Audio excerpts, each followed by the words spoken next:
Checking. 1, 2, 3. Interview with Netta, legend.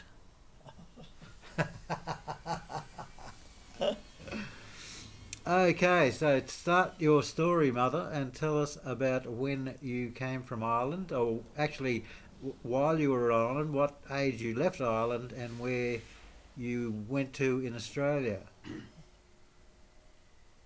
Right. Around about. Well, I start off where I was born or something. Yeah. Oh, yeah, born in Adelaide, Yes. to Charlotte and what was their father's name? Good question. William, Bill, little gardener. Yeah. One of 6 children,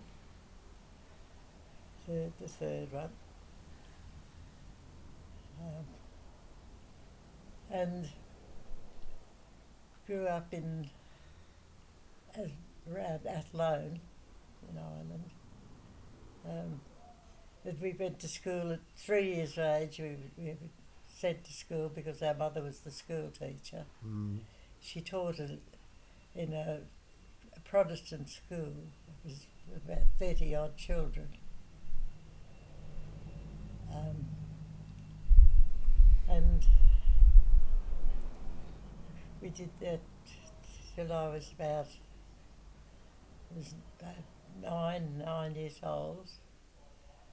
And she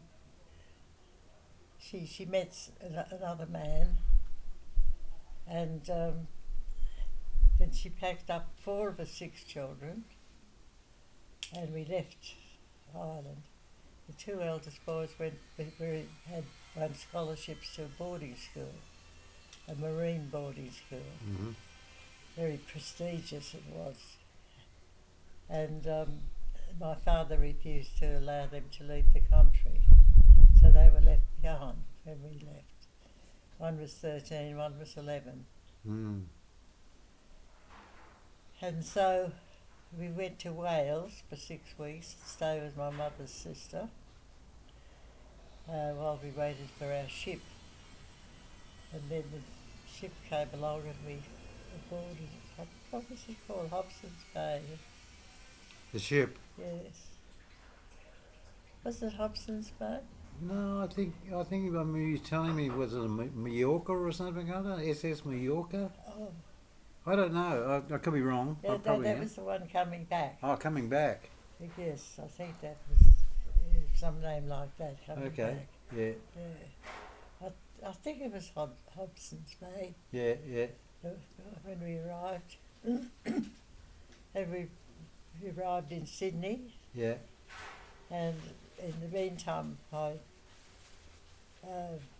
mother's lover had bought a business in a place called Dolls Point, Sydney, which was on Botany Bay. Yeah.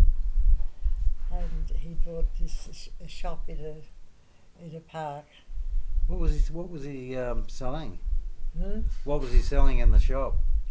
Oh, all stuff, ice creams and lollies. Oh, okay. That's all. Like a general store kind of thing. Yeah, it was. It wasn't general because it was mostly just weekend stuff. Oh, okay. Lemonade and drinks and stuff. Right. Milkshakes, I think. Yeah. And it was a very poor choice. He got talked into it by some of his Mates. wrestlers, some of his mates. Yeah. And he was a horse breeder. Had no idea. Plus he was very short-tempered. I remember. Remember? he used to snap at the customers. Yeah. And I remember one lady once said she ordered an ice cream, and she said, "Is it Peter's?" He said, "Take it or leave it." So he lost a lot of customers. Oh, the good old days. Yeah. Yeah. So he went broke basically. He did within 2 years, and that with his drinking and gambling. Yeah. he he had £15,000 when he arrived, and he had nothing left. Oh, that's a lot of money After actually in those days. in 35, Yeah. 1935 that Yeah. was. Yes, that was a lot of money. I don't know how he managed to get rid of it all in a couple of years. Hmm. Um, we all finished up in an orphanage somewhere in Sydney for a time. Hmm. I don't know, never was game enough to ask Mum how that came about. I think it might have got to the stage where he said it's either them or me, Uh-huh. you know, because for a man to have to accept 4 children with his new love and so forth, it's a hard Yeah. grind, Yeah. especially, you know, we were wild because we knew nothing Yeah.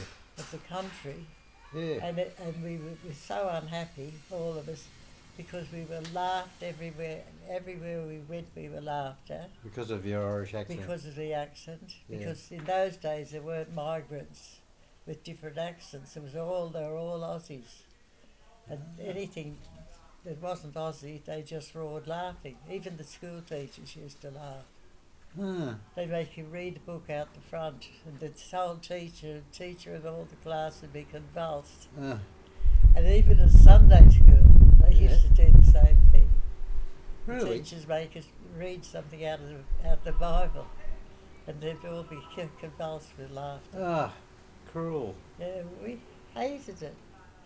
And that was why, where there was all these unemployed men in the park there, you know, they had a shed. They used to get together playing cards. They're supposed to be working. Yeah. And we went into them one day, and we begged them to teach us to talk like Australians. They said, yeah, we'll do, come on. So we stayed in there a couple of hours with them, and they taught us how to, supposed to be, what we were supposed to be learning Australian. Ah. Then we were so delighted we'd learned all these new words. I can imagine what the words were. Yeah. We rushed home and we burst into the kitchen, and I always remember saying, Mum, can we have a piece of fucking cake? And she went whack, whack, whack, and slapped us all. We all got, what was that for? What did we do? She said, don't ever let me hear you say that word again. But we'd learned it, and we learned all the others, and we were known as the most foul-mouthed kids because we couldn't resist. We thought it was all Australian. We used to rattle it all off. Yeah, it pretty much was, really. Mm? It pretty much was, really. Yeah. Yeah. Oh. And of course that made us even more unpopular. And so, and then in the end, of course, the shop went broke and they had to leave, and he got a job in a wheat and sheep station near Gunnedah. Gunnedah, yeah. Up the north there. Yep. And we went up there, and we were given quite a nice house. It used to be the original, you know, Cocky's home. Yeah.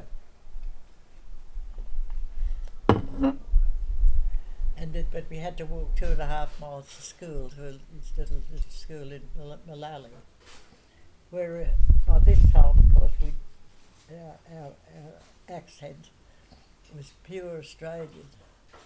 2 years. And apart from the fact that we were city kids, we really quite enjoyed it there. Yeah, okay. It's lovely there. Village school, but 4 of us had to walk every day to school. And, we used to try and thumb a lift off people. People wouldn't pick us up. I don't know if it was because there was 4 of us, but Jack was only 4 years old. And then we used to scream abuse after they were going past us. And hope you get 4 flat tyres and all sorts of things. Yeah, God, we must have been horrible You children. little Irish navvies. Eh? You. Yeah, Irish, yeah. Awful. Yeah. So anyway, we stayed at that school. I left when I was 13. That's you did the GC, was the General Certificate or something, in which the school teacher, he was supposed to be like watching everyone do the exams, and the local postmaster had to be there to see that there was no cheating done. Mm. And after a little while, the postmaster said, "I've got too much work to do at home. I'm going home." He said, "I'm not staying." So he went home, and then from then on, every time you looked puzzled or about a question, you couldn't answer the question. Some of them were quite difficult for me because he was a hopeless teacher, and he used to say, which one are you up to?" There's number 21 there. Oh, he had all the answers. So he gave us all the answers. So I passed with flying colours.